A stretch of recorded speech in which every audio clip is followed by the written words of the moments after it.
Let me tell you something.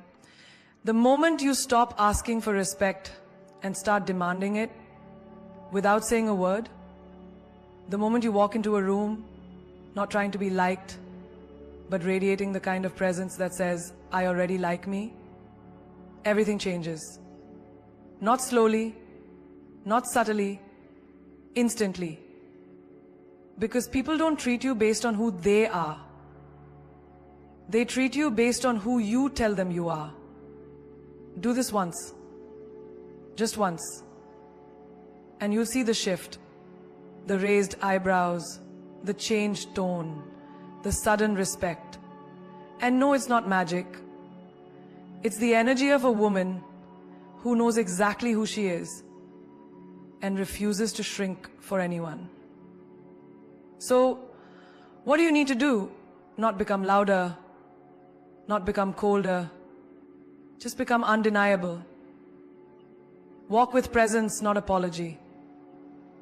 This isn't just about posture. This is a mindset, a silent language, a frequency you carry that speaks louder than your words. You see, too many women have been conditioned to apologize not just when they make a mistake, but for existing, for having an opinion, for taking up space, for wanting more. But here's the truth. You were not born to shrink into corners. You were born to own your place in this world.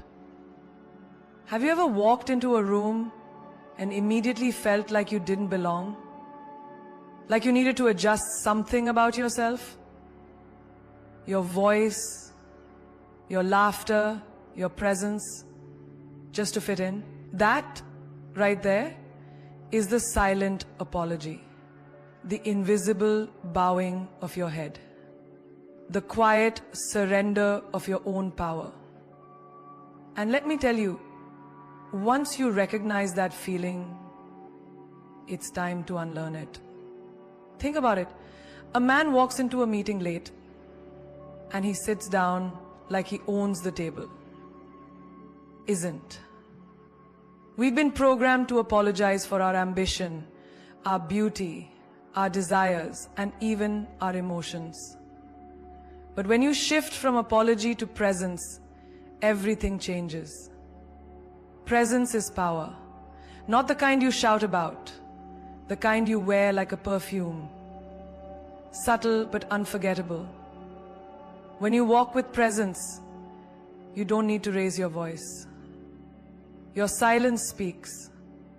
Your energy enters the room before your words do. People feel it, they sense it, they respond to it. Imagine this, you're at a party, you don't know many people, but instead of hiding in a corner, scrolling through your phone, you walk in with intention. Your shoulders are back, your chin is lifted, your eyes are calm, you're not chasing attention, you are the attention. You don't speak to impress, you speak to express. That's presence. Let's talk about daily life. You're in a queue at a coffee shop. The barista messes up your order. Most people would just accept it and move on, not wanting to be difficult. But presence says, "Excuse me, I believe there's been a mistake." With warmth, but also certainty. You don't apologize for your standards. You reinforce them with grace. Or imagine this, you're in a relationship where you constantly feel the need to explain why you want more, why you feel hurt, or why you deserve to be heard. Presence doesn't mean yelling or blaming. It means knowing your worth so deeply that you don't have to prove it. You simply embody it. Presence is the way you look at someone when they try to belittle you and you don't even flinch. You don't engage. You don't argue. You just know who you are. That knowing is what makes you untouchable. And here's a truth most people won't tell you. When you walk with presence, some people will be uncomfortable. Not because you're doing something wrong, but because they've built their identity around you being less. When you stop apologizing and start shining, it exposes their own insecurities. Let it. That's not your problem. Every time you say I'm sorry when you haven't done anything wrong, you're planting the seed of self-doubt. But every time you say thank you for your patience instead, you're shifting the energy. You're choosing confidence over guilt, strength over shame. So the next time you step into a room, don't ask for permission. Don't wait to be invited. Don't lower your volume to make others comfortable. Walk with presence. Walk like you're meant to be seen. Like your existence is not a burden, but a blessing. Speak less, watch more. This is a secret so powerful, so underrated, that it can change the entire way people see you and how you navigate the world. When you speak less, you give yourself a chance to truly see, to truly understand. In a world full of noise, rushing to fill every silence with words, choosing to listen and observe instead becomes your greatest strength. Think about this. When you talk too much, you risk revealing more than you intend. When you talk too much, you risk revealing more than you intend. You give others a chance to judge your words, your intentions, your weaknesses. But when you speak less, people have to lean in to catch what you say. Suddenly, your words carry weight. Every sentence becomes valuable because you have chosen it carefully. Have you noticed how some of the most powerful people in the world don't speak much? They analyze. They wait. Because they understand that true power lies not in the noise you make, but in the silence you keep. In daily life, this might look like this. Imagine you're in a meeting. Everyone is talking over each other, trying to make their point. Instead of jumping in to prove yourself, you stay quiet. You watch how people react, what they avoid, who listens and who ignores. By the time you speak, your words are so precise, so relevant, everyone stops to listen. That's the magic of speaking less and watching more. Or think about your relationships. How many times have you rushed to respond emotionally, only to regret it later? When you speak less and watch more, you create space for empathy. You see the other person's true feelings, the unspoken words, the hidden struggles. Instead of reacting, you respond with understanding. And that changes everything. Even in casual conversations, this skill shifts the dynamic. When you stop trying to be the loudest voice in the room, people start to notice you. They wonder what you're thinking. They become curious. Your silence becomes a magnet. There's a story I love about a young woman who attended a networking event, feeling nervous to speak. Instead of forcing conversation, she listened. She watched the body language, the energy, the little signs others missed. Later when she spoke, it was with such insight that people remembered her long after the event ended. It wasn't about talking more, it was about observing more deeply. This is not about being passive, it's about being strategic, about mastering the art of timing, knowing when to speak and what to say so that your voice commands attention. Because everyone can talk, but very few can truly communicate. And here's the mind-blowing part. By watching more, you start to understand human nature on a deeper level. You begin to recognize patterns. How people mask their fears, how they protect their vulnerabilities, and how they reveal their true selves in moments of silence. That knowledge becomes your advantage, your shield, your weapon. In everyday life, this could mean noticing the subtle way a colleague's confidence slips when they're unsure, or sensing the quiet desperation behind a friend's laughter. It means reading between the lines and understanding what's really happening beneath the surface. When you speak less, you don't just protect your energy, you absorb theirs. You learn, you grow.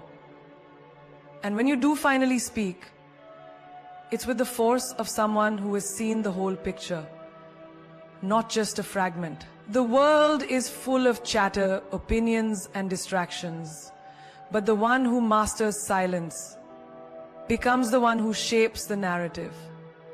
Because they don't just react to the noise, they create their own harmony. Imagine if you walked into every room knowing that your silence was your strength, your listening was your power, and your words were your legacy. Wouldn't that change how people treat you? Wouldn't that change how you treat yourself? This is the power of speaking less and watching more. The power to be understood without over-explaining, to lead without dominating, and to influence without forcing.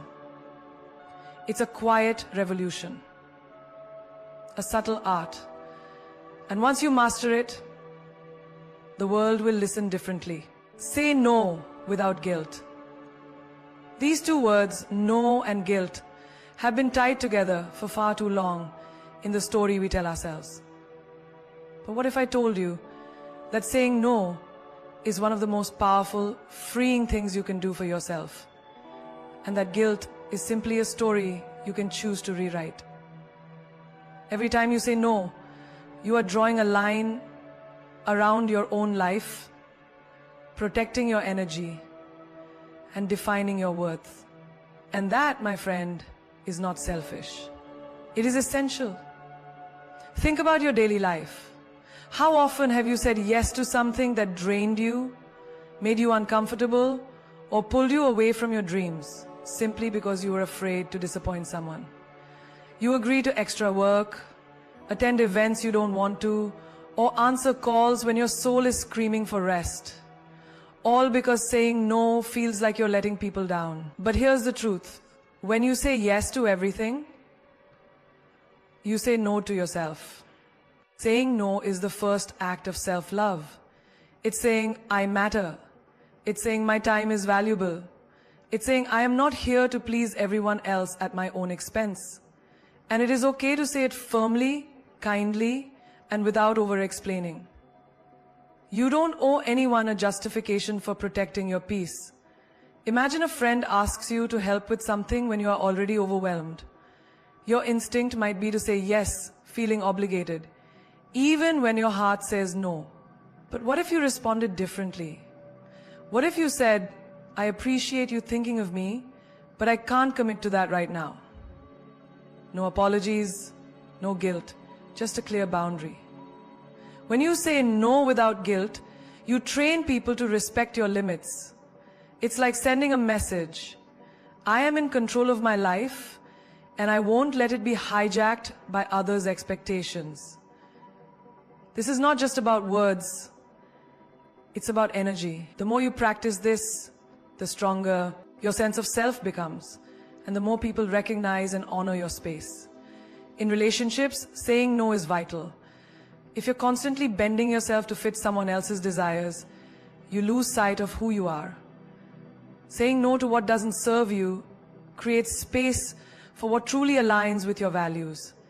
It's the difference between existing to please others and living to honor yourself. There's a powerful lesson in the way children say no. They do it without hesitation, without guilt. They don't say yes because they feel they must. They say no because it's authentic to their feelings.